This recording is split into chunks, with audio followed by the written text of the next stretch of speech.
Greetings friends. Thanks for stopping by for a visit. If you enjoy the video, please subscribe. I don't care if you believe me. I'm not posting this for upvotes or attention. I need to get it out before I forget more than I already have. This happened 3 months ago, but it already feels like it was years. Or maybe last night. Time's been weird lately. Anyway, I worked the night shift at DC Mall. You've probably never heard of it unless you're local, and even then, most people forget it exists. It was one of those 1980s architectural corpses. Ugly red brick, boxy, and somehow always slightly humid inside no matter the season. Half the stores were shuttered. Escalators were blocked off with yellow caution tape that had been there long enough to turn gray. I was hired as a night watch security temp through some third-party company called Watchtower Facilities. Their logo was this awful pixelated eye with a tower in the middle. Looked like something off a broken CD-ROM. All the training was online. Cheap voiceovers, click-through slides, and a bulleted list of incident response protocols that I never thought I'd actually use. My job was simple. Show up at 9:45 p.m. Walk the mall loop once an hour. Watch the cameras in the security room. Lock the loading dock at midnight. Leave at 6 a.m. That was it. At first it was easy money. I brought books, snacks, earbuds. The place was so dead it echoed. I used to take naps in the massage chairs outside the old Brookstone. The only other person I ever saw was the janitor, an old guy named Leon who only spoke in nods and throat clearings. He cleaned the same spots every night like he was stuck on loop. But then the camera started acting weird. Camera feed, Zone 4 North Wing, 1:17 a.m. Static, no signal, reconnecting. Camera online. At first it was just glitches. One camera would cut out for a few seconds then snap back. Normal, right? But then they started staying out longer. Always the same two zones, Zone 4 and Zone 7. Zone 4 was the north wing, dead center of the mall, where the fountain used to be before they filled it with dirt and fake plants. Zone 7 was the food court. That area always gave me a weird feeling. Too open, too quiet. Even the air felt wrong there. One night, around 1 a.m., I noticed movement on the Zone 7 feed. A figure. It walked across the screen, slow, jerky. Like the frame rate was off. I thought it was Leon at first, but the figure was taller, thinner, dressed in something long and black, like an old funeral suit. But here's the thing, it didn't show up on any other cameras. It crossed the food court, but the moment it reached the next zone, it just vanished. No footsteps, no echo, nothing. I checked the feeds frame by frame. On one, the figure was mid-step. On the next, it was gone. Like the camera blinked. I did a loop, took my flashlight. Told myself it was just a glitch. The mall was silent. You ever walk through a space that feels like it's remembering something? That's the only way I can describe it. Like the walls were listening. Like they'd seen something bad. I got to the food court. All the tables were upside down, chairs stacked. The air smelled like stale fries and mildew. Then I heard something. Not footsteps. Not breathing. Something dragging. It was soft. Wet. Like damp cloth being pulled across tile. I pointed my flashlight toward the back of the Sparrow. That's where it was coming from. The light hit the counter, then something ducked behind it. Fast. Too fast. I don't know what I expected to see. A raccoon? A homeless guy? Hell, maybe even Leon fucking with me. I called out. Hey, you're not supposed to be here. Mall's closed. No answer. Just the dragging sound. Closer now. I backed away. Tried to radio Leon. No response. I should have left right then. I should have quit, but I didn't. When I got back to the security room, all the feeds were static. Just black and white fuzz like an old TV without signal. Then, just for a second, I saw something flicker onto the Zone 4 feed. The fountain. Except it wasn't filled with dirt. It was full of water again. Murky, greenish black. And something was floating in it. A mannequin, I thought. Had to be. White plastic arms sticking out at weird angles. No face. Just a round, blank head. Then its head turned. Not a glitch. Not an illusion. It turned slowly like it heard me. I pulled the plug on the monitors. Sat in the dark for the rest of my shift. At 6 a.m., the doors unlocked like normal. Sunlight hit the atrium and the mall looked like it always did. Dead, lifeless, beige. Leon passed me by the exit, nodded like nothing happened.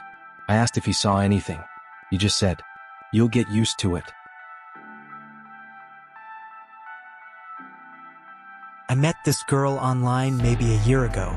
We chatted for a bit and measured each other's vibe. We clicked, which surprised me because I always had bad luck with these types of interactions.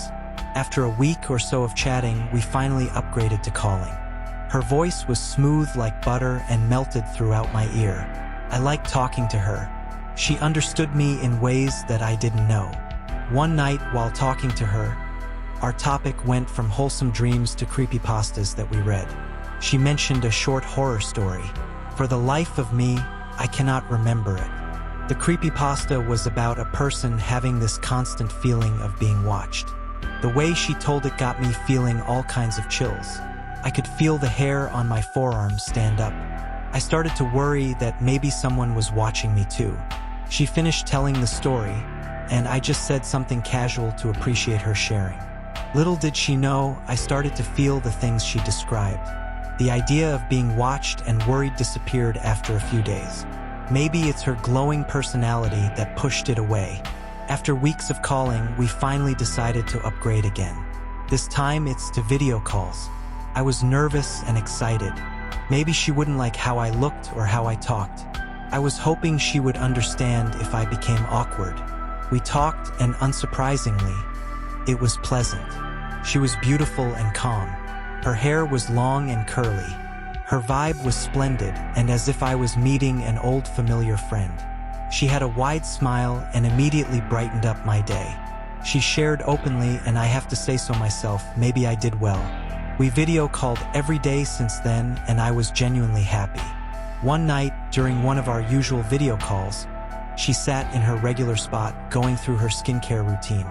She slipped on a hairband to keep her curls out of her face, and I watched as she gently pressed cotton balls against her skin. It was obvious she took good care of herself.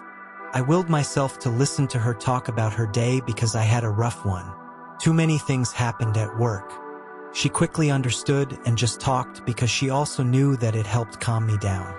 She was my escape. My tired eyes were looking at her through my small screen, and something caught my attention. In the corner of the screen, far away from her, exactly between the gap of her window and closet, I could see a blurred-out resemblance of a face.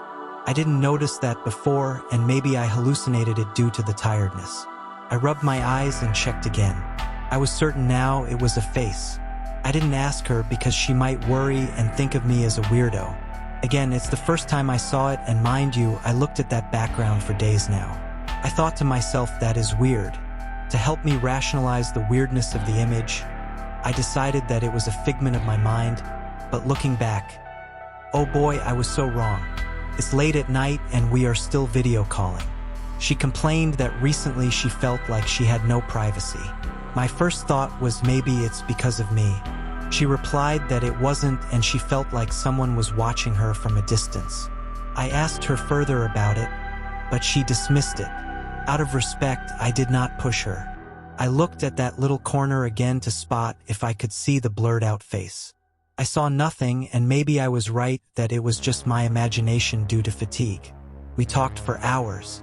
She was sitting in her chair and talked about quirky stories about her life.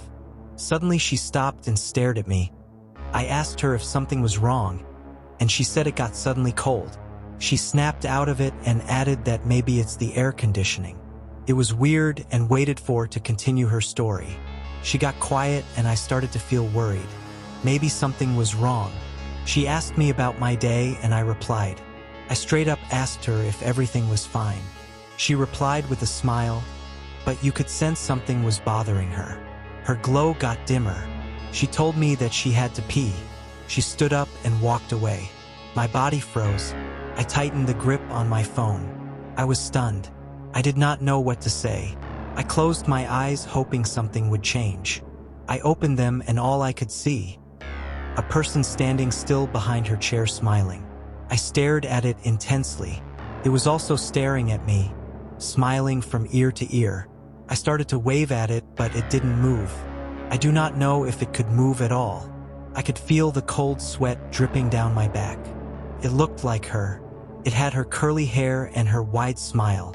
I do not know what it is, and it scared me.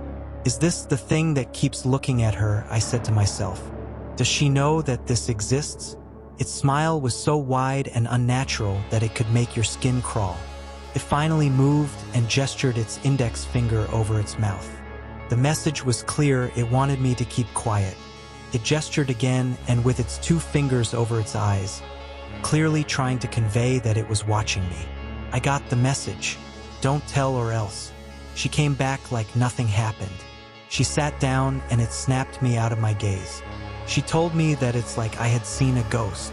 I was speechless. What could you possibly say to her? I wondered. I tried to peek behind her. It peeked over her shoulder, smiling and staring at me. I swallowed my saliva and composed myself. I just smiled and told a lie about watching something on TikTok. I forgot I told her I uninstalled TikTok. She questioned when did I reinstall TikTok.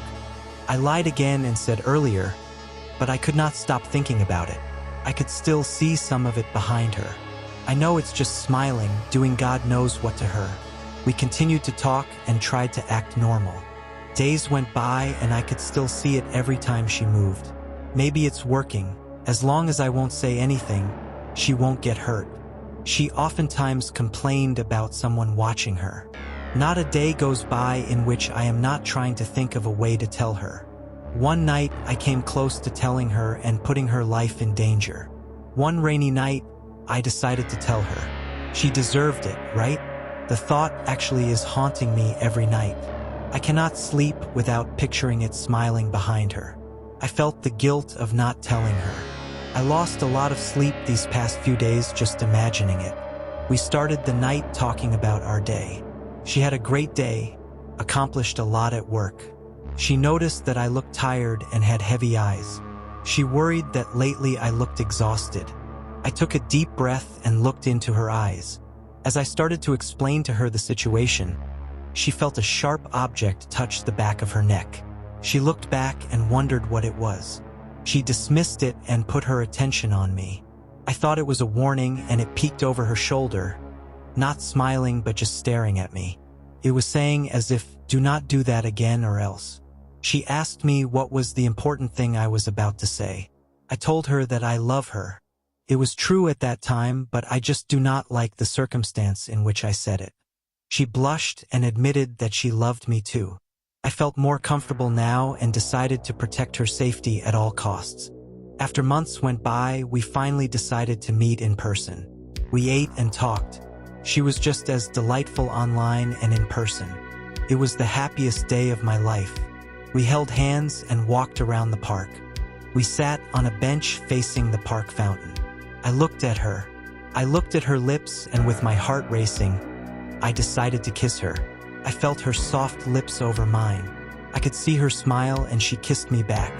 I hugged her after and said, I love you. She replied, I love you. I know you can see mine. I can see yours too. Creepil is smiling behind you. Act normal, it could hear us.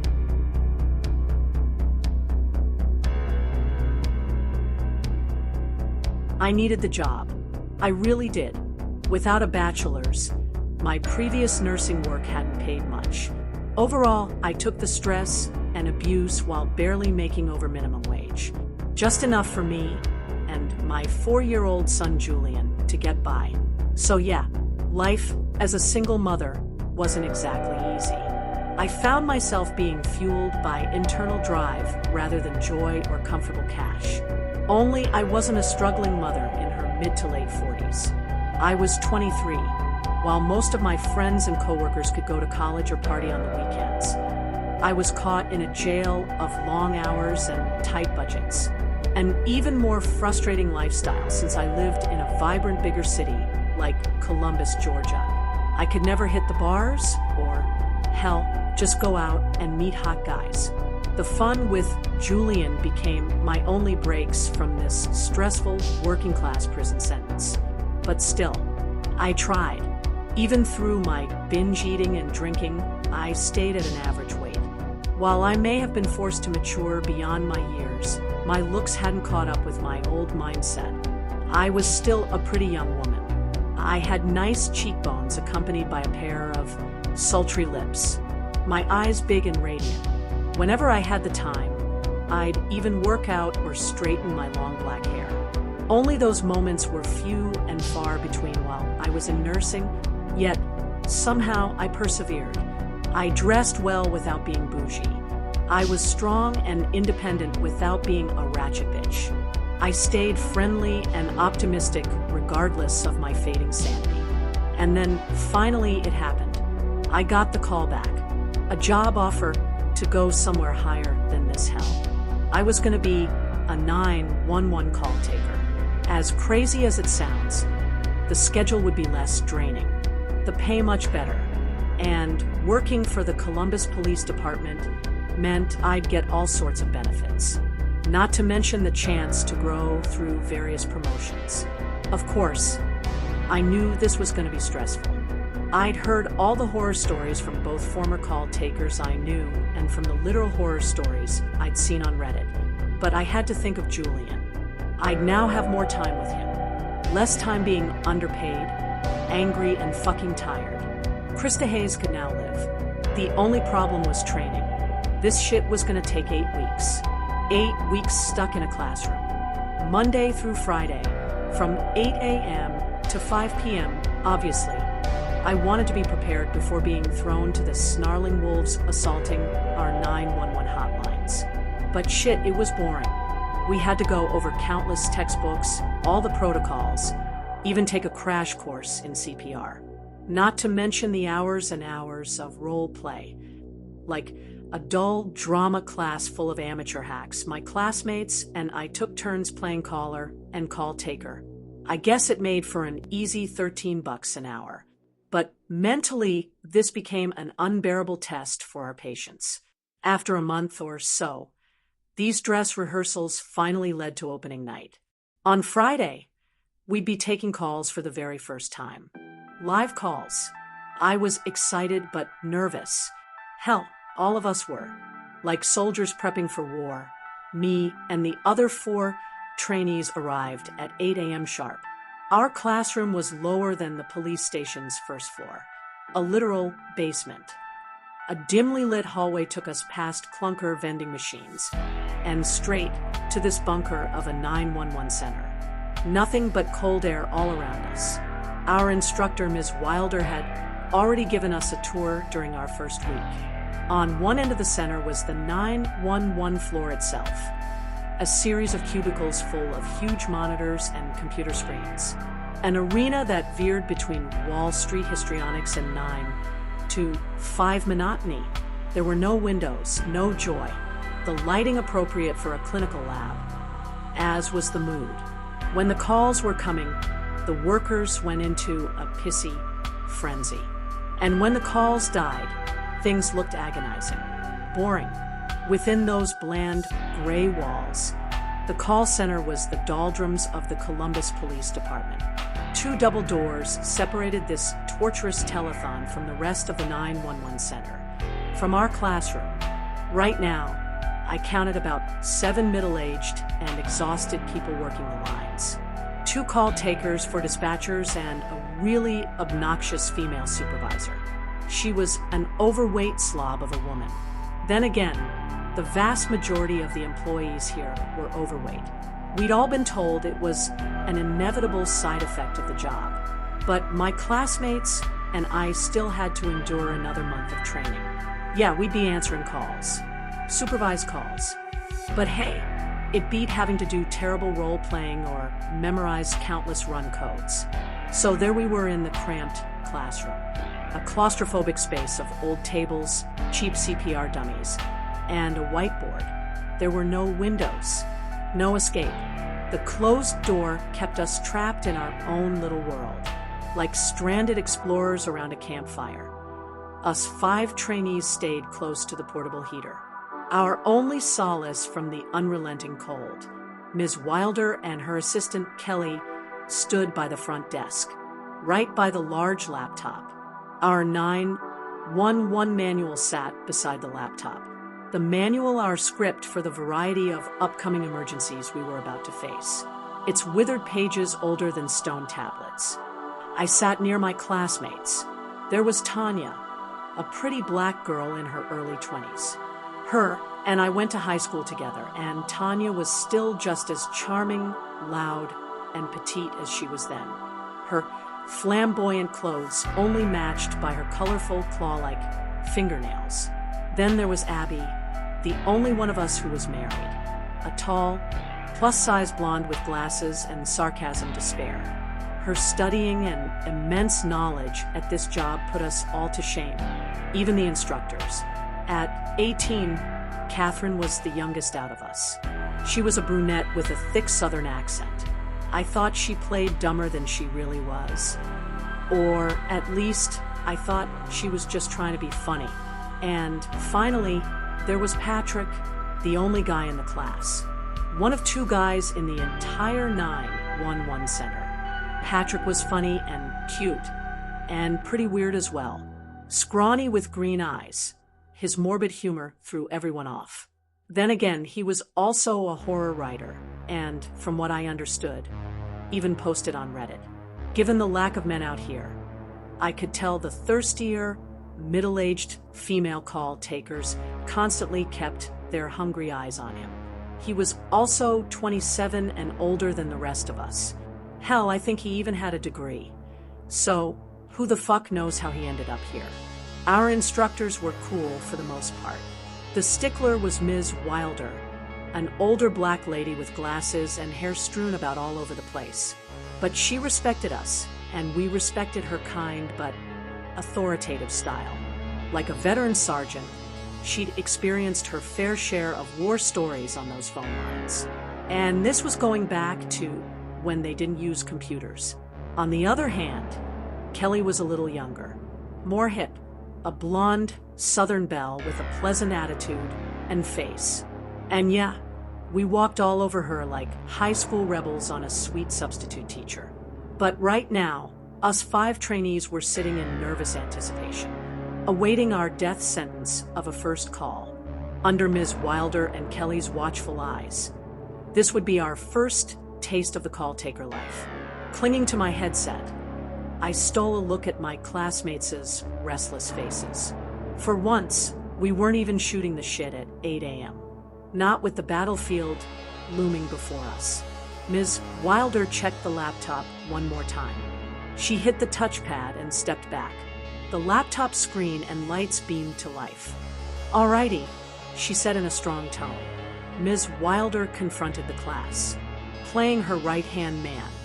Kelly tried to emulate Ms. Wilder's strict gaze. "Who's first?" Ms. Wilder challenged us. Staying quiet, we avoided eye contact with this firing squad. And our fate, silent tension dominated the room. Ms. Wilder's wicked smile vanished. Battling my anxiety, I thought about taking one for the team. After all, it's not like I could forever avoid confronting that call.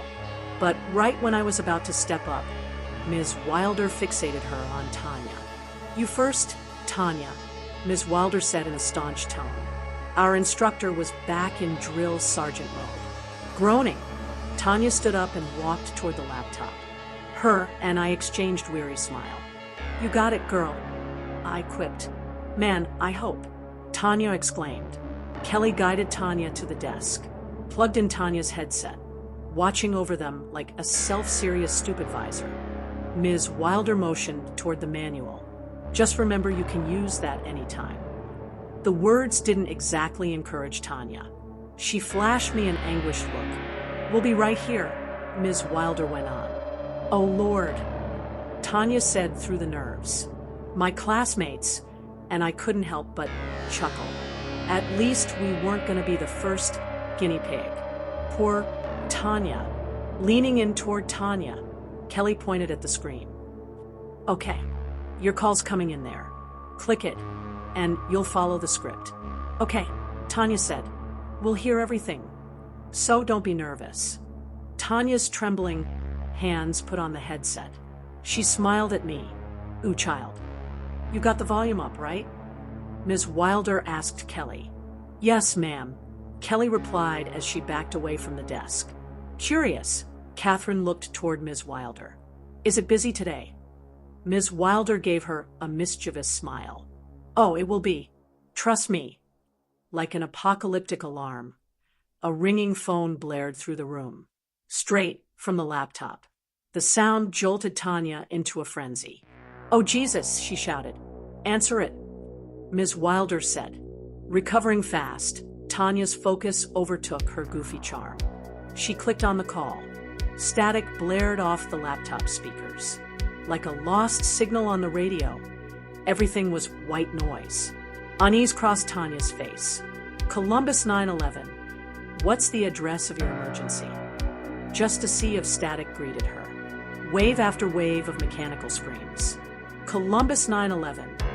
What's the address of your emergency?" Tanya repeated. Nothing. The steady static sliced through the air. I thought I could even hear faint footsteps through the noise. Even faint voices. "Keep going," Ms. Wilder commanded Tanya. Tanya kept her eyes on the screen. "Columbus 911 dash." A sudden click cut her off. A hollow dial tone blared like a heart monitor's flatline. Defeated, Tanya just shook her head. "Ooh, child. No, you did good," Ms. Wilder reassured her. Through the fear, Tanya snatched off the headset. "Definitely," Kelly added. Ms. Wilder faced the rest of us. "Just remember, never hang up." Tanya cracked a nervous smile. "Ooh, I was about to. That shit weirded me out." Keeping her scholarly seriousness, Ms. Wilder faced her. "Well, those kind of calls happen all the time.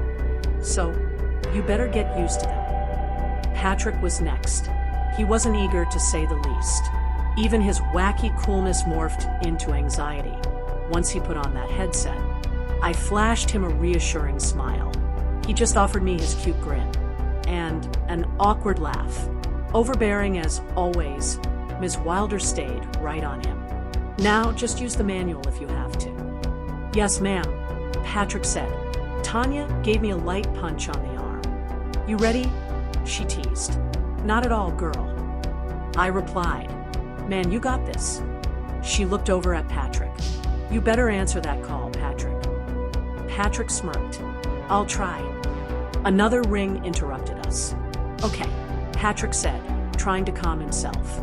But those rings were painful shocks to us newbies. Even when we weren't the ones answering, the rest of us stayed nervous. After all, we'd grown close over the course of the training. A call taker commune. Patrick forced himself to answer. "Columbus 911. What's the address of your emergency?" he asked with the memorized mechanical tone we'd all mastered for that opening question. An even more turbulent static rang out. Patrick cringed at the sound. Hell, we all did. The concert of hissing continued. Loud and disorienting. Aggravated, Tanya covered her ears. "Damn, girl, what is that?" But to me, there was no doubt. This had to be the same caller. I could hear the same movement in the background. Those same low, muffled voices. The same fizzles and pops through those sonic shrieks. 911 Columbus. What's the address of your emergency?" Patrick said in a nervous stutter. Ms. Wilder leaned in toward the laptop. "Is that the same number?" No dash. A dial tone overtook the mysterious call. The otherworldly sounds ceased. Just like that, it was over.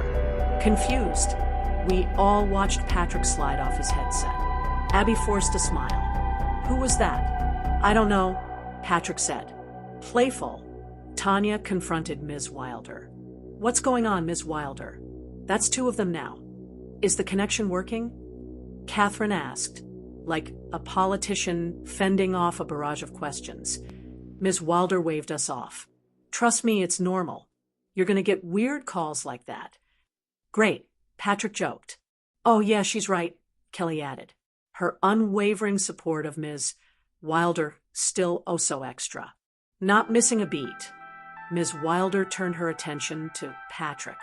"But you didn't hang up. That's good. Remember to never dash." "Never hang up," Tanya playfully finished. Ms. Wilder just gave her a weak smile. "Right." I couldn't help but crack up, even with the creepy static still stuck in my head, still replaying through my mind. "I'm just telling y'all what to expect," Ms. Wilder told us. "You're going to have to be professional when you get out on the floor." In a frenetic burst, the locked door knob began rattling, as if the brass knob was pulsating to life. Quick, jarring turns. Startled, the whole class looked at it. "We're training," Ms. Wilder shouted at the top of her lungs. Now she was in serious drill sergeant mode. The rattling grew slower, weaker. "I'm sorry, but we're training," Ms. Wilder yelled, and the knob then faded to stillness. A slow death. Each of us stared at it. Besides a few forced laughs or smiles, we couldn't mask our unease. Ms. Wilder's chuckles shattered the silence as she faced us. "Well, now that's over with, it's your turn, Abby." They wired Abby in, and then another call arrived. Always the prized teacher's pet. Abby answered before the end of the first ring, before Ms. Wilder could even jump in. And there was the same static, the same waves of scorched sound, a scrambled symphony. "Columbus 911, what's the address of your emergency?" Abby said into the mic. The static persisted. Only now I could hear clear movement. We all could. Loud footsteps played over the white noise.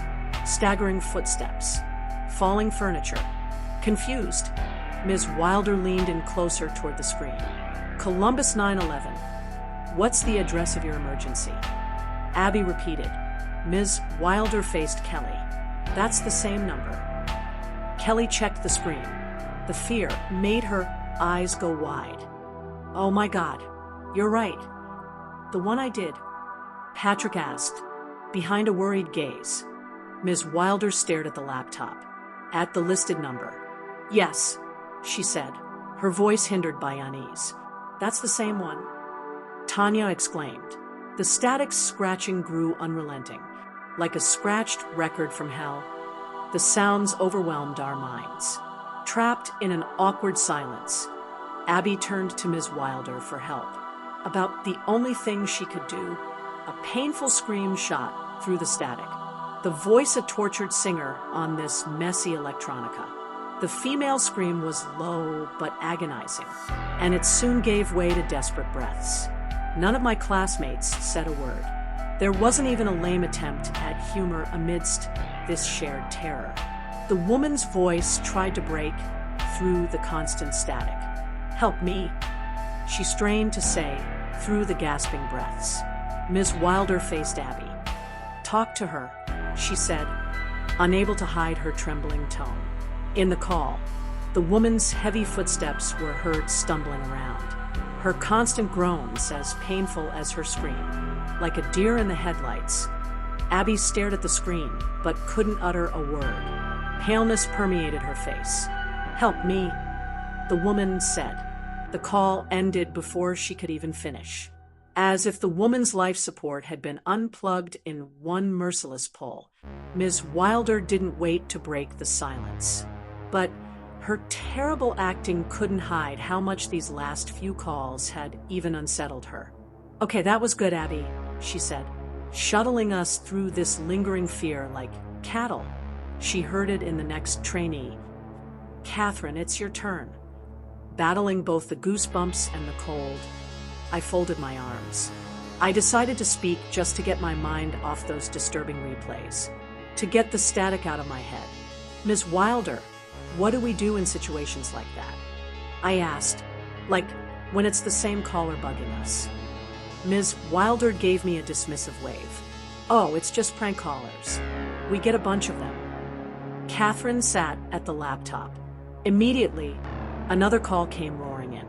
After checking the number, Ms. Wilder flashed an excited smile. "All right, this one's different," she said. Kelly let out a sigh of relief. "Who, thank God." "You and me both, girl," Tanya said. Catherine took the call, but the static dashed our safety. The same static, all the intense white noise, lent us even more chills in this cold classroom. Worried, Catherine looked to our instructors. "Ms. Wilder dash." Ms. Wilder motioned toward the laptop. "Just talk to them." A long, eerie cry erupted from the laptop. Too human to be a dying animal. Too familiar as well. The woman had returned. "Oh shit," Tanya yelled. Like a terrified wax figure, Catherine stared at the computer, her eyes wide the fuck open, her mouth too paralyzed to even scream. The constant static and scrambling soundscape drifted around our atmosphere. Throughout the classroom, Ms. Wilder took a nervous step back, and then the woman's voice came on the phone. "Help me," she said in a dying gasp. "Help me, please." The static spiraled out of control, an avalanche of sound. "Catherine, talk to her," Ms. Wilder shouted. Shivering, Tanya stood up. "How's she calling from a different number?" her scared voice shouted. But we never got an answer, and Catherine never got the opening question out. A harsh bump erupted from the laptop, a vicious thud, and the phone call ended well before the woman's screams could reemerge. Each of us were left in horrified suspense. My eyes stayed on the computer, my body a trembling mess. I felt helpless, especially with the looming inevitably of who was going up there next. Rattled, Tanya pointed at the computer. "Ms. Wilder, who's that woman?" Like a victim in denial, Ms. Wilder avoided eye contact with us. "She's just a prank caller, guys. I'm telling you." Kelly gave her a weird look. Not even she was buying this shit. Ms. Wilder helped Catherine stand up. "Y'all better get used to them," Ms. Wilder muttered.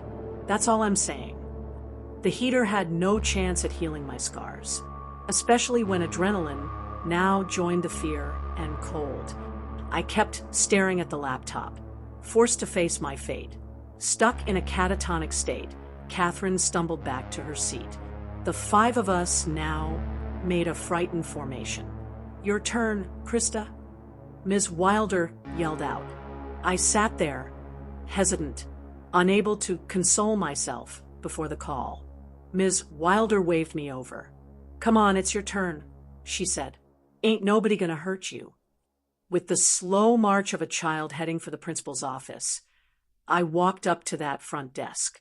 I could feel everyone's eyes glued to my every step.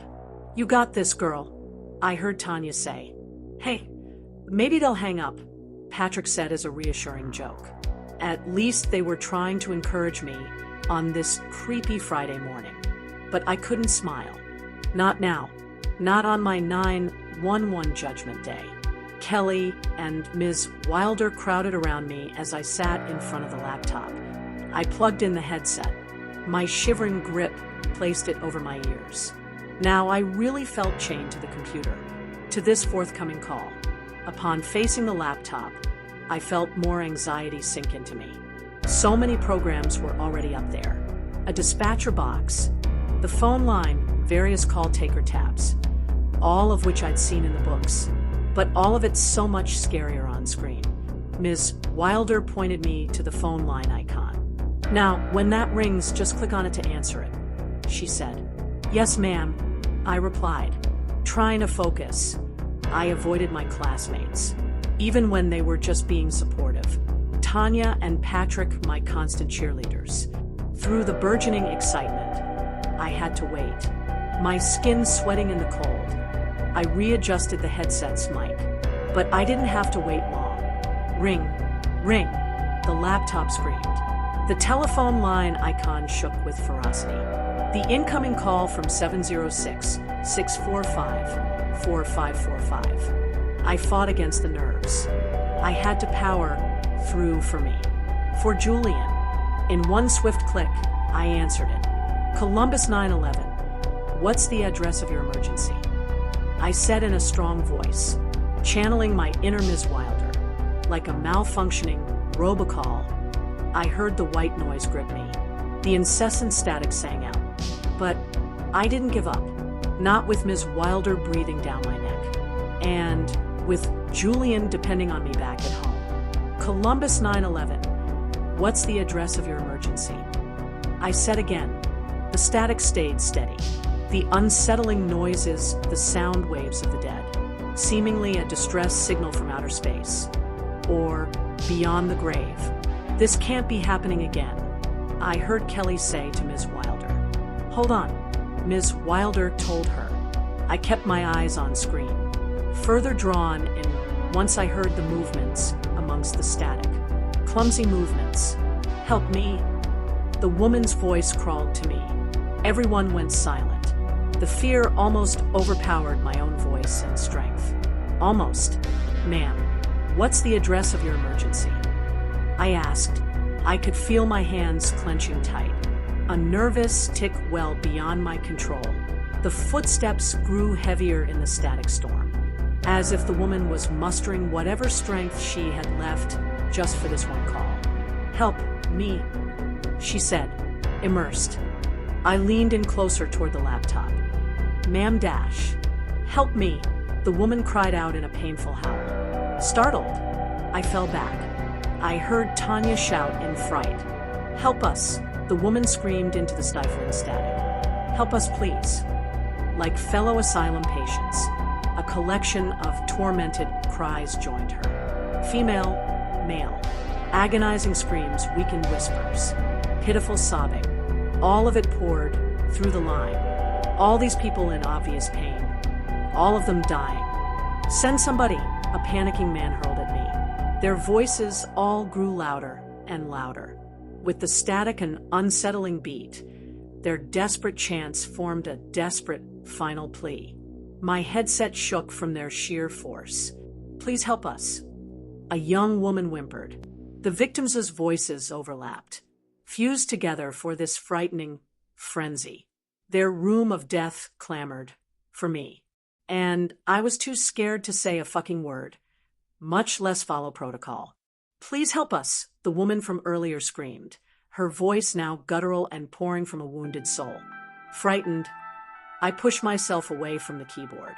My headset tumbled off. My hectic hands hit the touchpad, ending the call. I'd inadvertently sent us into a suffocating silence. Breathing heavy, I stood still and faced the screen. A red glow now decorated the phone line icon. The box's text read, "Call ended 144. 1 minute and 44 seconds of pure terror." I noticed my scared classmates watching me. Our 911 training course now transformed into a horror house. What did you do that for? Ms. Wilder shouted in dismay, her voice a beaming defibrillator through our dead silence. Startled, I confronted her disapproving glare. I told you to never hang up. Ms. Wilder yelled. A calm Kelly stepped toward me. Yeah, you should have followed protocol, Krista. What is you talking about? Tanya shouted. I looked over at Tanya, glad to have her on my side. Back in disciplinarian mode, Ms. Wilder confronted the class. Look, this is training. I've told y'all you're gonna get calls like this. So, Tanya replied. Ms. Wilder glowered at me. And you're not supposed to hang up, Krista. Ever. For some reason, I looked back at Kelly, knowing good and well whose side this bitch was on. She's right, Kelly said, a stoic calmness returning to her voice. For that matter, both her and Ms. Wilder were way too calm. Wait, so this was all bullshit? Tanya asked. The epiphany spread amongst us. I was caught somewhere between relieved and mad as hell. Holy shit, Patrick muttered. Ms. Wilder cracked a wicked smile. And if she wasn't my instructor or 30 years my senior, I would have punched the shit out of her right then and there. Hey, we gotta train y'all for the crazies, Ms. Wilder went on. And everyone passed except you, Krista. Controlling my temper for Julian, all I did was glare. A death glare for Ms. Wilder and Kelly. That's so stupid, though. Tanya yelled. Yeah, who was making those calls? Abby asked. Kelly stepped toward the trainees. We got some of the call takers to do it. She motioned toward the door. They always help us with this part. Wow, was all I could say. I may have been able to stop myself from throwing punches, but I couldn't hide my voice's simmering anger. Chuckling, Ms. Wilder patted me on the back. Hey, it's all right. We'll redo it later. She walked toward the door. Retake it, I said in disgust. Oh, yeah, Ms. Wilder said. She unlocked the door. Playing deputy, Kelly looked over at me. She's serious now. Ms. Wilder swung the door open. Lecturing me like a high school administrator, Kelly pointed at my face. Now I think you'll be fine. But next time, don't hang up on that call. All right. I heard Ms. Wilder stumble back, in loud, panicking steps. Then Tanya let out one dramatic scream. The entire class looked toward the open doorway. An ocean of blood flooded all the way down the hall, right up outside our classroom door. I could see the vivid redness stick to the floor. Like gruesome paint, blood covered the walls, even smeared over our classroom door. And there, lying in the crimson sea, was the 911 center supervisor. Her sloppy clothes now coated in both blood and deep, crude slices. Long stab wounds carved through her black hair. Her weight reduced in a most gory attempt at bariatric surgery. Frightened but compelled, I rushed up to the supervisor. "Oh God," I said. The supervisor's hand still gripped her cell phone, and her last dialed number taunted me. 911 training. She'd been the one calling us all along. During this crazed caller training gone wrong, out of the corner of my eye, I saw the doorknob had smeared red fingerprints. This lady had no chance at getting in. Not when the door was locked, and not when we were training under Ms. Wilder's watch. I felt a wave of classmates whisk past me. Felt Tanya snatch my wrist to drag me away. Drag me through this blood-red museum, sprawling before us. Who the hell did this? Kelly cried through her tears. "I don't know." Ms. Wilder yelled at her. "We gotta get Sergeant Fonda." Rather than following the others to the elevators, Tanya led me through the 911 center. Patrick even followed us to the call taker room. Their morbid curiosity apparently just as strong as mine. Like rain puddles, our feet splashed into the overflowing crimson. The rip-roaring rhythm so hypnotic and disturbing. Upon entering the room, we came to a terrified stop. Everything was covered in blood save for the computer screens, and they all showed the last numbers dialed. 911 training. Unable to call 911, these employees had instead called the next best thing. Us. And on that final fateful call, I hadn't followed protocol. Instead, I'd hung up on a massacre in progress. And now we had a code 7120. So many 7120s.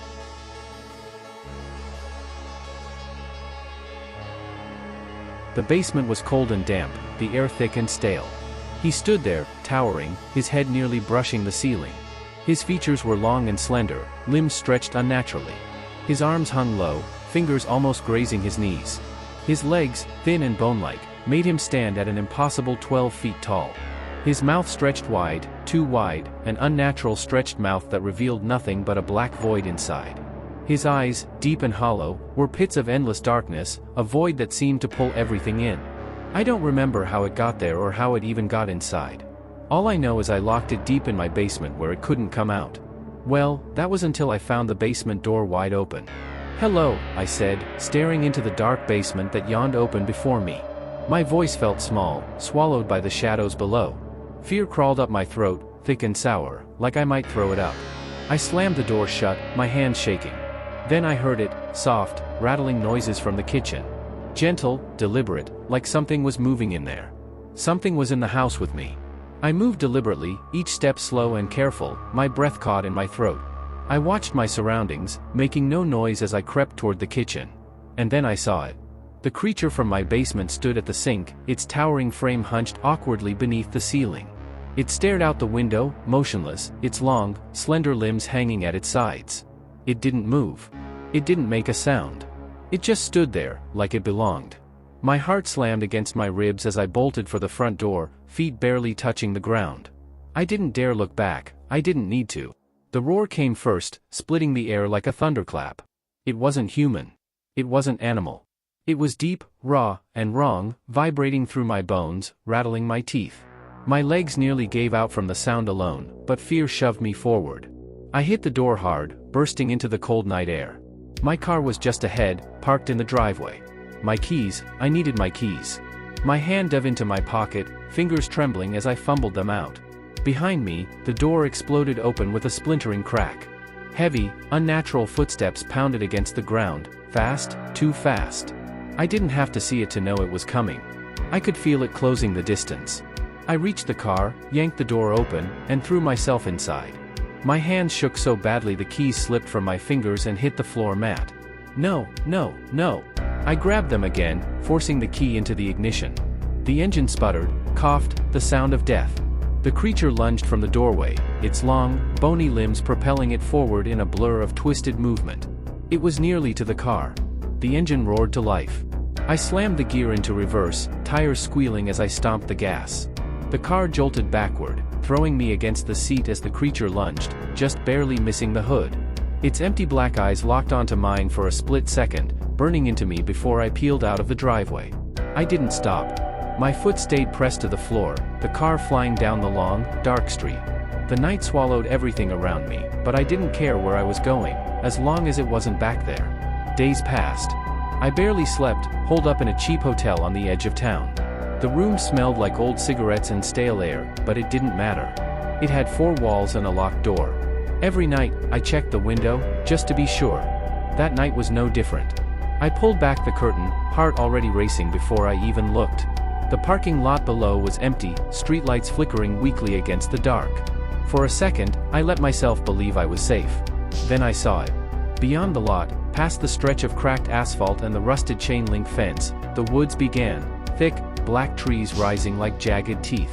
And there, just at the edge where the trees met the night, it stood. The tall, twisted figure. It didn't move. It didn't blink. It only stared, watching me from the shadows. It found me. In an instant, I yanked the curtains shut, heart slamming against my ribs. My breath came in quick, shaky bursts. I sprinted to the door, peering through the peephole, nothing. The hallway outside was empty, still and quiet. I didn't know how fast it was. I didn't know how smart it was. But it found me. Hours crawled by. The TV droned on in the background, some late-night sitcom I wasn't paying attention to. I kept glancing at the window, half expecting to see it again. Then came the knock. It wasn't loud, just a soft, deliberate tapping. My head snapped toward the door, dread sinking like a cold weight in my chest. Who the hell could that be? I slid off the bed, feet hitting the floor. Before I reached the door, I heard it, a voice. Hello? I need help. Help me. Help me. I need help. Help me. It didn't sound right. It was flat, robotic, like a bad recording played over and over. No emotion. No urgency. I froze. My throat tightened. If you don't leave right now, I'm calling the police. I shouted, voice trembling. The voice didn't stop. Help me. I need help. Open the door. Open the door. Open the door. It wasn't even yelling, just that same lifeless, droning tone. That was the worst part. The calmness. Like it wasn't asking. Like it was telling. My hands fumbled for my phone. I dialed 911, fingers shaking so hard I almost hit the wrong numbers. The voice stopped. My stomach twisted. It was like it knew. The operator answered. I explained everything, the voice, the knocking, the thing in the woods. My words tumbled out fast, frantic. We'll send someone, they said. But it might take a few hours. A few hours. My heart sank. My hand shook so badly the phone nearly slipped from my ear. I didn't hang up. I didn't move. I just stared at the door, waiting. Out of fear, I asked, Could you just stay on the line until they come? I don't want to be alone. At first, she hesitated. I'm sorry, sir. We can't do that. We have to answer other calls. Please, I cut in, my voice trembling. Please. I don't think I'll make it if I'm alone. There was a pause. I could hear her breathing on the other end. Then, quietly, she said, Okay. I'll stay. Relief washed over me, but it didn't chase the fear away. My eyes stayed locked on the door. Her voice was calm, gentle. My name's Rachel. What's your name? I swallowed hard. It's James. All right, James. I'm here with you. You're not alone. My throat tightened. Thank you. I think it's still out there. Can you still hear the voice? She asked softly. I shook my head, even though she couldn't see me. No. It stopped when I called you. But, the way it sounded, I paused, shuddering at the memory. It wasn't normal. It was like, robotic. Repeating itself over and over. Rachel was quiet for a moment, then said, "You're doing great, James. Just stay with me. The officers are on their way." I nodded again, trying to steady my breathing. But deep down, I couldn't shake the feeling that the quiet wasn't a good thing. It felt like the calm before something worse. Rachel's voice came through the phone again, steady but a little more serious. "James, who's chasing you? Can you describe them?" I opened my mouth, but nothing came out. My throat felt tight, like the words got stuck halfway up. I don't know," I said finally. It wasn't a lie, not really. "It's tall. Really tall. Its arms are too long. Its mouth," my voice trailed off. My mind replayed that black void, the hollow eyes. My stomach twisted. "Too long?" Rachel asked gently. "James, are you saying it's someone wearing a mask or?" "No," I cut in, my voice cracking. "It's not a mask. It's not human." The line went quiet for a moment. I heard her breathe in. "James," she said slowly, carefully, "are you sure? Could it be someone in a costume, maybe? Sometimes, when we're scared, our minds." "I know what I saw." I snapped, louder than I meant to. My voice echoed off the hotel walls, and I flinched at how desperate I sounded. Rachel didn't react. She stayed calm. "Okay. I believe you. You're doing great, James. Just stay with me, all right? The officers are still on their way." My chest felt tight, like I couldn't get a full breath. My eyes stayed locked on the door. I couldn't tell her the truth, not all of it. If I said a monster crawled out of my basement and followed me to a hotel, they'd think I lost my mind. Maybe I had. But the thing outside? The voice? It wasn't in my head. It was real. And it wasn't gone. An hour passed in what felt like seconds. The room was still, but I couldn't escape the feeling that something was wrong. My pulse thudded in my ears, every breath a battle against the rising panic. Rachel's voice kept me tethered to reality, her calm words a thread I clung to. Then, suddenly, a knock at the door. Knock knock. I froze. The hairs on my neck stood up. "Hello, this is the police." "Open the door." "This is the police." "Open the door." A wave of relief flooded through me. I wasn't alone. Finally. The officers were here. I rushed to the door, heart pounding in my chest. I glanced at my phone to make sure I hadn't missed anything, and there it was, the call still connected, Rachel's voice as steady as ever. "James, stay calm. They're on their way." I could hear the muffled voice of the officer outside, repeating the same line. The door was within reach. I grabbed the handle, yanked it open, ready to let in the safety of the police. But there it stood. The creature. It towered, its limbs unnaturally long, bent in sickening angles. Its black, empty eyes locked onto mine. The grin that stretched across its face was wide and chilling, too wide. I looked down at my phone in my trembling hands. The screen read, 911, what's your emergency? A smile twisted across the creature's face. It wasn't the officer. It never was. I staggered back, my blood running cold. My stomach dropped into a pit of icy dread. And then it hit me. Rachel never asked for my location. I had never been on the phone with the police. I had been talking to it. God help me. I first noticed it last Tuesday. I was brushing my teeth, half asleep, and something about the mirror felt off. My reflection wasn't moving like I was. It was subtle, a small delay. I chalked it up to grogginess and went to bed. But then it happened again the next morning. This time, I tested it. I raised my right hand, but my reflection hesitated, then raised its left. I thought I must be dreaming. I rubbed my eyes, splashed cold water on my face, and when I looked again, everything was normal. The next few days were quiet, uneventful, until Friday night. I was watching TV, zoned out on the couch when I caught a glimpse of movement in the hallway mirror. There it was, my reflection, standing still, watching me from the dark. I stared at it, frozen, but I wasn't in the hallway. I closed my eyes, counted to 10, and when I opened them, the reflection was gone. I tried to convince myself it was stress, that I hadn't really seen it. But deep down, I knew something was terribly wrong. Last night, I woke up around 3 a.m. to use the bathroom. I turned on the light and instinctively glanced at the mirror. My reflection was already staring back at me. This time, it grinned. I haven't looked in a mirror since. I don't think I'm alone anymore. There's something in here with me. And now, I think it's getting closer.